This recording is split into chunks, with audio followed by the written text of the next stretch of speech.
Hello and welcome to the program. I'm Timito Fagbemi. We begin today in East Africa, where at least 10 people have been arrested in Comoros after an alleged failed coup attempt. The suspects in custody include several soldiers and a prominent author. This comes a fortnight after a constitutional referendum paved the way for President Azali Assoumani to extend his stay in power. Mr. Assoumani's camp overwhelmingly won the referendum's yes vote, which was met with a violent opposition boycott. Vice President Ahmed Sahid Jafar, who denounced the plans for a constitutional referendum, was stripped of most of his duties in July during a cabinet reshuffle.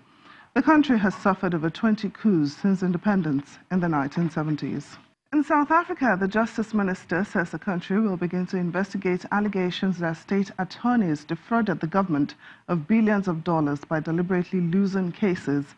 Michael Masuta told reporters that the Special Investigating Unit, the SIU, a state entity which probes malpractice in government, will look into hundreds of cases where state attorneys are accused of colluding with private lawyers to agree the settlement of fictitious claims.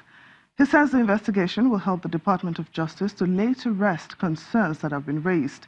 This is the latest crackdown on corruption under President Cyril Ramaphosa.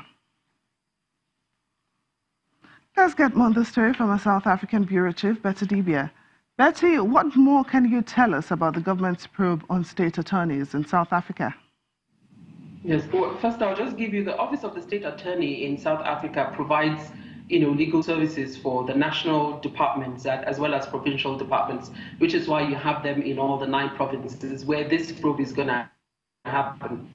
So you have a number of officials, including the press conference you were talking about today. The police minister, Becky Cele, was there, and the health minister, Dr. Aaron Motsoaledi. They too are part of those who have complained about how some of their cases were handled, where papers were not filed on time, where some of the players or the legal officials settle for exorbitant out-of-court settlements, which is to the detriment of states first, and a lot of other complaints from colleagues on how their cases have been handled by people in that department.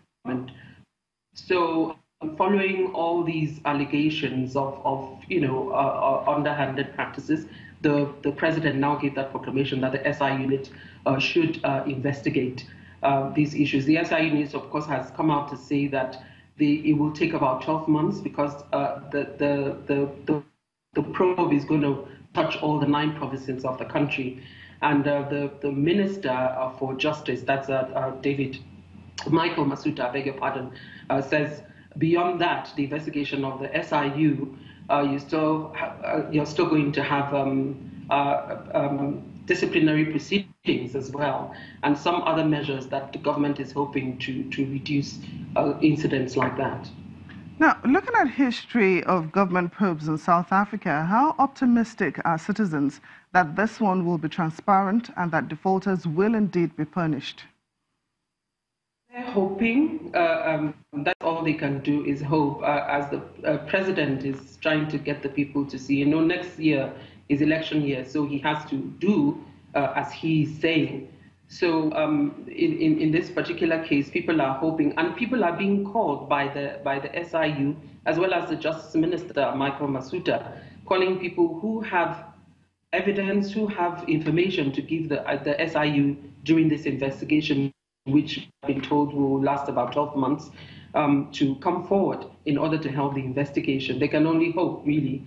But however it goes, it will impact on how people see the president, who is saying that he's going to handle and curb all the things that are not proper or being done properly in government. Finally, Betty, this latest probe comes after the court ruled that the head of the National Prosecuting Authority, Shane Abrahams, was not validly appointed and was a beneficiary of former President Jacob Zuma's abuse of power. How are South Africans reacting to that judgment? Well, quite a number of people are happy because of the Zuma factor in the case, but there are several aspects to that particular case. In the first place, Shane Abrahams he's a brilliant prosecutor in that State Department, a brilliant prosecutor, but he's become one of those who brilliant career. When politicians invite you to party with them, they get tainted.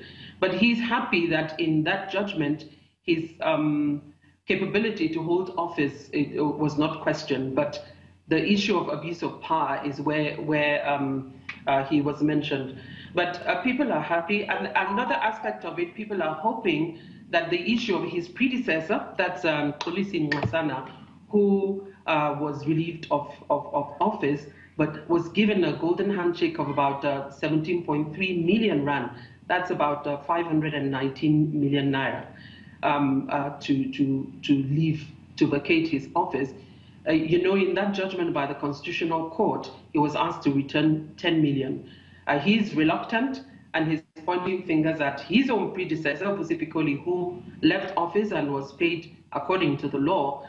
And the next thing, again, people are hoping to see, are trying to see who he's going to appoint. But a few minutes ago, the presidency released a statement saying that Dr. Silas Ramaite, who has been the NPA's Deputy National Director in charge of administration and Office of Witness Protection, be the acting head of the department for now, pending the time he will appoint. But he's given about 15 years in that position. So probably he may stay or another person, but he has 90 days. That's the president has 90 days to appoint a new person, and people are interested to see who, because this is a question of integrity of that office, of that department. Our South Africa Bureau Chief, Betty Divia, thank you so much for joining us on the program. Thank you.